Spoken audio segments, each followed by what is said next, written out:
हम और आप दिगंबराचार्य विरचित जैन व्याकरण का तंत्र रूपमाला का अध्ययन कर रहे हैं और ये व्याकरण में पूर्वार्ध और उत्तरार्ध ऐसे दो विभाग किए गए हैं। उत्तरार्ध प्रकरण में क्रियादिगण का प्रकरण हमारे बीच में चल रहा है। उस क्रियादिगण में ना विकरण होता है, अनविकरण कर्तरी से अनविकरण की प्राप्ति होती है। अब आज हम इस क्रियादिगण में आपको कुछ विशेष बताएंगे आचार्य भगवंतों की वाणी के अनुसार। हमने पूर्व में क्री धातु की प्रक्रिया चल रही थी और उसके बाद में ब्रिय संभक्तौ इस धातु के भी रूप चलाए थे और हो सकता है कि शायद ब्रिय संभक्तौ के हस्तनी आदि सभी में प्रयोग हमने सिद्ध कर लिए हैं। क्री धातु का प्रयोग जैसे होता है वैसे ही ब्री धातु का भी प्रयोग होता है। अब हमारे बीच में ग्रह उपादाने ग्रहण करना ये धातु हमारे बीच में आ रही है और धातु को थोड़ा सा ध्यान से देखते चलेंगे और कुछ नया काम यहाँ पर अब होता चला जाएगा। यहाँ पर ती प्रत्यय लेकर आएंगे, ना विकरण करेंगे। अब यहाँ पर एक नई चीज आपके बीच में सिखाई जा रही है। अभी आप लोगों ने सीखा है ई के स्थान पर या होता है, ए वर्णो या म सवर्णे नाचा परलोप। आपने पढ़ा है वा मुवर्ण, उ के स्थान पर वा होता है। आपने पढ़ा है र में वर्ण, रिवर्ण के स्थान पर रा होता है। लेकिन अब यहाँ पर आपको उल्टा बताया जा रहा है। यहाँ पर ई के या के स्थान पर ई करेंगे, वा के स्थान पर उ करेंगे और रा के स्थान पर रिरी करेंगे। ये जो कार्य होते हैं इसको कहते हैं संप्रसारण। बड़े ध्यान से सुनते जाना। या के स्थान पर ई आदेश करेंगे हिरस्व ई, वा के स्थान पर उ आदेश करेंगे हिरस्व उ और रा के स्थान पर रिरी आदेश करेंगे। लेकिन ये जो आदेश करेंगे वो स्वर सहित करेंगे। उसके आगे वाला जो स्वर है उस सहित ये आदेश किया जाएगा और ये आदेश होता है, इसको कहते हैं संप्रसारण। संप्रसारण। अब ग्रह धातु है, ग्रह उपादान है, ये उभयपदी धातु है। उभयपदी तो सभी चली रही हैं। वर्तमान में ती प्रत्यय लेकर आएंगे, ना क्रियादेश सूत्र से ना विकरण करेंगे और ना विकरण करने के बाद अब थोड़ी सी व्यवस्थाएं आपको समझना है कि क्या करना है क्या नहीं करना। ती प्रत्यय आ गया है, ना विकरण हो गया है, ग्रह धातु है। सूत्र हमारे बीच में आ जाता है सपरस्वराया संप्रसारण मंतः स्थाया। सपरस्वराया संप्रसारण मंतस्थाया। अंतस्थाया, अंतस्थाया माने या रा ला, या वा रा, ये अंतस्थ कहलाते हैं। इन अंतःस्थाया संप्रसारणम, जो अंतः है माने अंतस्थ वर्ण है, मध्य में रहने वाले वर्ण हैं, उन वर्णों को संप्रसारण होता है। कहते वो अंतस्थ के साथ क्या होता है, सपरा स्वराया स्वराया, जो स्वर सहित है उस सहित संप्रसारण होता है। उसमें जो रहने वाला वर्ण है उस सहित संप्रसारण होता है। ऐसा यहाँ पर व्यवस्था बना दी कि जिनको भी होता है वो अंतस्थ वर्ण है, उन अंतस्थ वर्णों को स्वर सहित संप्रसारण होता है। अब स्वर सहित संप्रसारण होता है, ये भूमिका इन्होंने बता दी आचार्य महाराज ने। ये सूत्र तो केवल बताने वाला है, संप्रसारण करने वाला नहीं है। संप्रसारण क्या होता है, कैसे होता है, ये सूत्र ने भूमिका तैयार कर दी कि अंतस्थ वर्णों के स्थान पर संप्रसारण होता है सपर स्वराया। जो सामने स्वर परे हुए, सपर माने सामने जो स्वर है, जो उसके परे हुए स्वराया माने स्वर सहित होते हैं। माने दो वर्णों के स्थान पर एक स्वर रीरी आदेश होगा, ई आदेश होगा और उ आदेश होगा, ये बता दिया। अब किनको संप्रसारण करना है तो सूत्र आता है हमारे बीच में, गृहिज्या वही वेधी वष्टि वेची प्रच्छी ब्रश्ची भस्जी नाम मगुणे। गृहिज्या वही वेधी वष्टि वेची प्रक्षी ब्रश्ची भ्रजी नाम गुणे। ये सूत्र में जो जो धातुएं बताई गई हैं, स्क्रीन थोड़ी ऊपर हो रही है और उसके नीचे के वातावरण को हम देख रहे हैं, समझ रहे हैं। 770 नंबर का सूत्र हमारे बीच में आ चुका है और 770 नंबर का सूत्र कह रहा है गृहादि नाम अंतस्ताया परेण स्वरेण से, क्योंकि ऊपर के सूत्र ने भूमिका बना दी है। संप्रसारण भवती अगुणे परे, संप्रसारण होता है अगुण के परे होने पर। अब ध्यान रखना, ये अगुण के परे कह रहा है। अगुण के परे कहने का मतलब है, अभी तक तो आप ये करते आए कि दुत्व बहुत्व परस में ही द्विवचन और बहुवचन को आप अगुणी मानते हैं, एक वचन को आप गुणी मानते हैं। लेकिन गृह धातु में और कुछ अलग ही काम है, वो अभी आपके बीच में थोड़ा सा स्पष्ट कर देंगे। किम संप्रसारणम, फिर सामने वाले ने प्रश्न कर दिया किम संप्रसारणम, क्योंकि जो ऊपर का सूत्र आया था वो यही कह रहा था अंतस्ताया संप्रसारण भवती। जो अंतस्थ वर्ण है वो स्वर सहित संप्रसारण हो जाता है। और उसके बाद इस सूत्र ने भी कह दिया कि इन धातुओं को संप्रसारण होता है। कौन कौन सी धातु को, ग्रह धातु को, जया धातु को, वही धातु को, वेदी धातु को, वष्टि धातु को, वेची धातु को, प्रक्षी धातु को, वृक्षी धातु को, भ्रजी धातु को, इन धातुओं को संप्रसारण होता है। अब संप्रसारण की बात तो समझ ली कि भाई अंतस्थ वर्णों को स्वर सहित संप्रसारण होता है। तो ग्रह में जो रा है, रा के बाद आ है, उन दोनों के स्थान पर संप्रसारण होगा। तो भैया ये तो बता दो किम संप्रसारणम, संप्रसारण क्या है, किसे कहते हैं संप्रसारण? तो कहते पढ़ लीजिए अगला नंबर का सूत्र 771 नंबर का।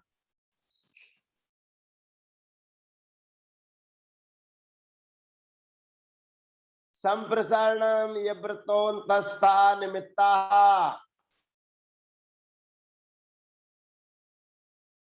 ऊपर चला गया सूत्र 771 के ऊपर वाला है। 760 नंबर का सूत्र पुराना, वही यहां पर बता रहा है कि क्या है। संप्रसारणम यब्रतोन्तस्था निमित्ता, ये पूर्व में आ चुका है 660 नंबर का सूत्र। जब आपने ब्रुवची आदि स्वप्यवची आदि आदि धातुओं के बीच में बताया था, तब ये सूत्र आ चुका है। कहते संप्रसारण यब्रतोन्तस्था निमित्ता, या वार रा, इन तीनों जो अंतस्थ वर्ण है, इन तीनों वर्णों के स्थान पर ई उ और री ये संप्रसारण होते हैं, ये जानना चाहिए।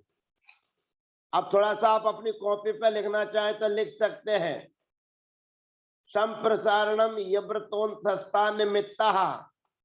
अब आपको क्या लिखना है, संप्रसारण नहीं लिखना है, निमित्ता नहीं लिखना है, यब्रतो जो लिखा है यब्रतोन्थस्था, इसको आप थोड़ा सा समझते जाइए।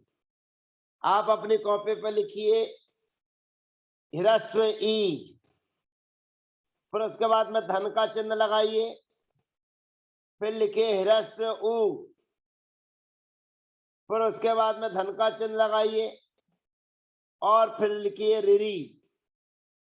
ये अंतस्थ वर्णों के स्थान पर क्रम से ह्रस्व ई, ह्रस्व उ, ह्रस्व ऋरी आदेश होता है, ऐसा जानना चाहिए। यब्रतः अंतस्थाया निमित्तः, अंतस्थ वर्णों के स्थान पर ई आदेश होता है, उ आदेश होता है और ऋत आदेश होते हैं, ये क्रम से जानना चाहिए। सूत्र लिखा है यब्रतोन्थस्ता, और हम आपको लिखा रहे हैं ई उ री। तो ऐसा क्यों, तो कोई चिंता की बात नहीं है। ई के सामने उ है तो आप पढ़े वर्णो या सवर्ण न चपर लोप्या, तो ई के स्थान पर या कर दीजिए। फिर आप पढ़े व मुवर्ण, उ के स्थान पर वा होता है, सामने असवर्ण हो तो उ के स्थान पर वा हो गया, और रिया के उसके बा के नीचे बैठ गया तो यब्रतोन्थस्ता ऐसे बनता है, यब्रतोन्थस्ता माने अंतस्ता या निमित्ता ई उ री, ये संप्रसारण कहलाते हैं, ऐसा जानना चाहिए। अब थोड़ा सा विचार ये करना है, अभी तक हमने जो पढ़ा है कि द्विवचन और बहुवचन के प्रत्यय जो होते हैं वो अगुणी होते हैं, तो यहाँ पर ती प्रत्यय तो गुणी है, और गुणी रहते हुए संप्रसारण कैसे हो सकता है, अगुणी के लिए संप्रसारण होता है, गुणी के लिए नहीं। तो आचार्य भगवंत कहते हैं कि जो विकरण हमने किया है, केवल यही गृह धातु में लगाना है, ये कहानी और सब में नहीं लगाना है, और केवल संप्रसारण करने के लिए ही लगानी है, दूसरी कहानी नहीं लगानी है। तो कह रहे हैं कि यहाँ पर अगुणी कहा है, तो आपने संप्रसारण यहाँ कैसे कर दिया, ती विभक्ति तो गुणी है, तो सामने वाले को समझाया जाता है, बताया जाता है कि जो ना विकरण किया है वो अपने आप में अगुणी है। ना विकरण जो आपने किया है वह अपने आप में अगुणी है, उसके निमित्त से किसी को गुण नहीं होता है, इसलिए वह अगुणी है। और अगुणी होने के कारण रा के स्थान पर और राम के बाद में रहने वाला जो आ है, उन दोनों के स्थान पर संप्रसारण हो जाएगा रिरी, तो पहला प्रयोग बन जाएगा ग्रहणाति। अब देखना बड़ी कहानी लंबी चौड़ी है, ती प्रत्यय गुणी है लेकिन ना विकरण अगुणी है। गृह धातु ना विकरण को देख रही है, ना कि ती प्रत्यय को देख रही है। और गृह धातु में जो रा था और रा के बाद में जो आ था, उस स्वर सहित रिरी संप्रसारण हो गया, और संप्रसारण होने पर बन जाता है ग्रहणाति। फिर यही कहानी तस प्रत्यय में करना है, लेकिन अब तस प्रत्यय अगुणी है, इधर ती प्रत्यय गुणी था और तस प्रत्यय अगुणी है, लेकिन ना विकरण अपने आप में गुणी है, इसलिए संप्रसारण पकड़ कर रहा है। तो यहाँ पर तस प्रत्यय लाएगा तो वेसा मीकारो व्यंजनादा वदाहा, ये विशेष ध्यान रखना है अपने को इस गृह धातु में। ये संप्रसारण करने के लिए दोनों को अगुणी कह रहा है, और प्रत्यय संबंधी जब काम करेंगे तो उसको एक वचन को गुणी और द्विवचन और बहुवचन को अगुणी कहेगा, मानेगा, समझेगा। और द्विवचन और बहुवचन को अगुणी मानेगा तो वे सामीकारो व्यंजनादा वदा सूत्र से आके स्थान पर ई आदेश हो जाएगा तो बनेगा गृहणीता। यहां भी संप्रसारण हुआ है। फिर उसके बाद हम बहुवचन लाएंगे तो नाम में रहने वाला जो आ है उसका लोप हो जाएगा, तब बनेगा गृहणंती। फिर गृहणासी, गृहणीथा, गृहणीत, फिर गृहामी, फिर उसके बाद गृहणीवाह, गृहणीमः। यहाँ पर रसरी वर्णेभ्य नोणमंत्या स्वर है पवर्ग पवर्गांतरोपी सूत्र लग जाएगा। तो ये पूरे रूप आपको समझ लेना है। ती प्रत्यय गुणी है, लेकिन ना विकरण के निमित्त से गुण नहीं होता है, इसलिए वे अगुणी है। और अगुणी होने के कारण उसके पूर्ववर्ती जो धातु है और धातु में रहने वाला जो रा है, रा के बाद में रहने वाला जो आ स्वर है, तो आ स्वर और रा इन दोनों के स्थान पर रिरी संप्रसारण होता है। रिरी और रिरी संप्रसारण होने आने के बाद में ती प्रत्यय गुणी है तो वे सामीकारो व्यंजनादा वदाह सूत्र नहीं लगेगा, तो बनेगा गृहणाति।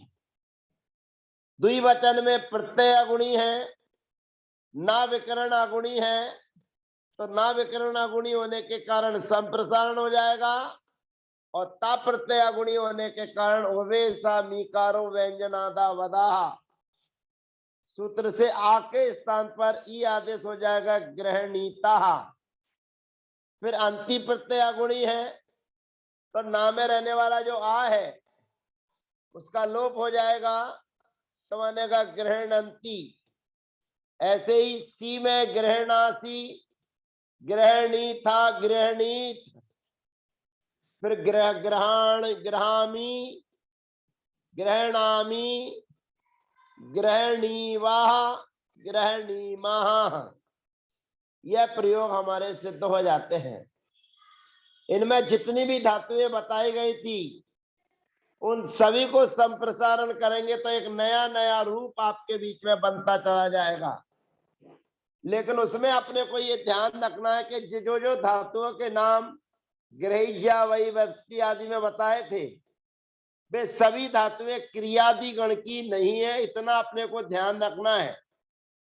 वो सूत्र तो केवल संप्रसारण करने के लिए है और संप्रसारण के होने पर जो धातु जिस गण की है उस गण के अनुसार अपने को काम करना है। अब आत्मने पद में हम चलाएंगे तो आत्मने पद में ते प्रत्यय अगुणी है, ना विकरण तो अगुणी है ही है, तो संप्रसारण हो जाएगा रोवे सामीकारो व्यंजनादा वदा गृहणीते। फिर आते प्रत्यय आएगा, आ का लोप हो जाएगा गृहणाते। फिर अंत्य प्रत्यय आएगा, फिर आत्मने च नकारात भी लग जाता गृहणते। फिर उसके बाद में से प्रत्यय आएगा गृहणी से। नामी कर परा प्रत्यय विकारा गमस्ता सी समनु विसर्जनीय शांतरोपी। फिर गृहणी, गृहणाथे, फिर गृहणी द्वे। फिर उसके बाद में ए प्रत्यय आएगा ए, ग्रहणे, ग्रहणे, फिर ग्रहणी वहे और ग्रहणी महे।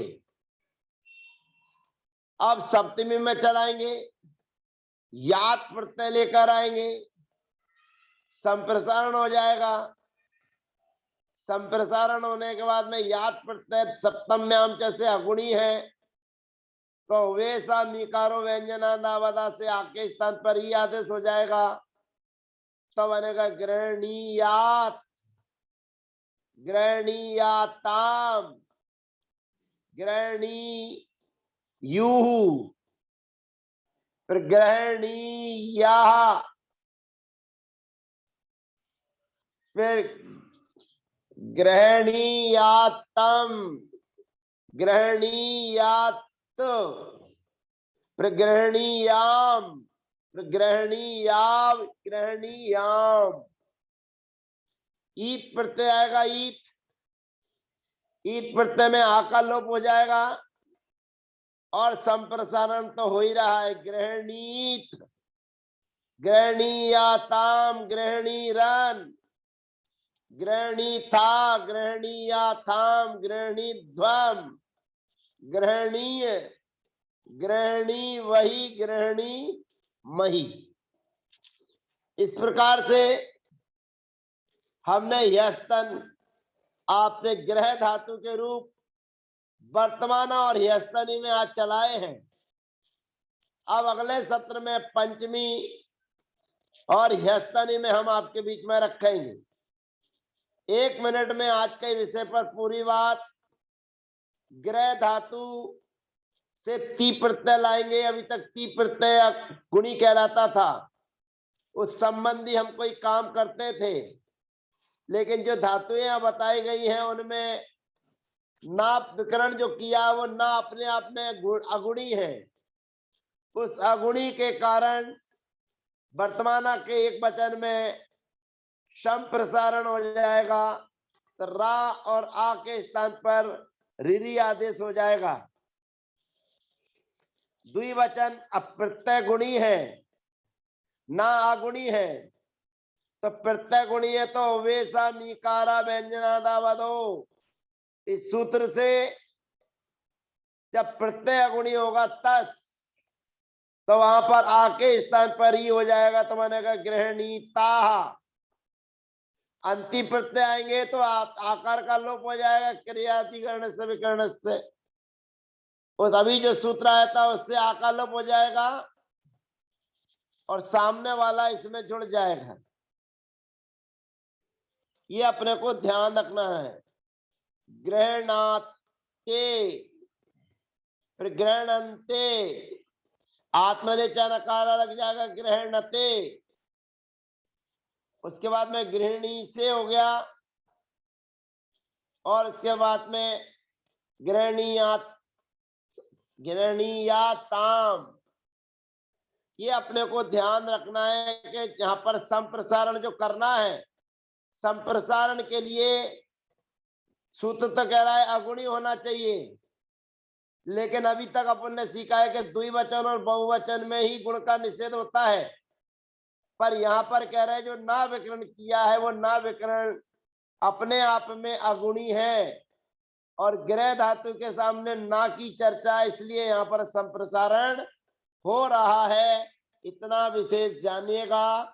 शेष चर्चा अगले सत्र में ग्रह धातु की प्रक्रिया पंचमी में और सब ह्यस्तनी में अगले सत्र में हम लेकर आएंगे। और जिन जिन धातुओं का उल्लेख इस सूत्र में किया है उस धातु के उस तने में जाएंगे, उसकी गुफा में जाएंगे और उसकी क्या विशेषता है ये आपके बीच में रखेंगे। शेष चर्चा अगले सत्र में। जय जनेन्द्र, वंदना, यथायोग, अभिवादन।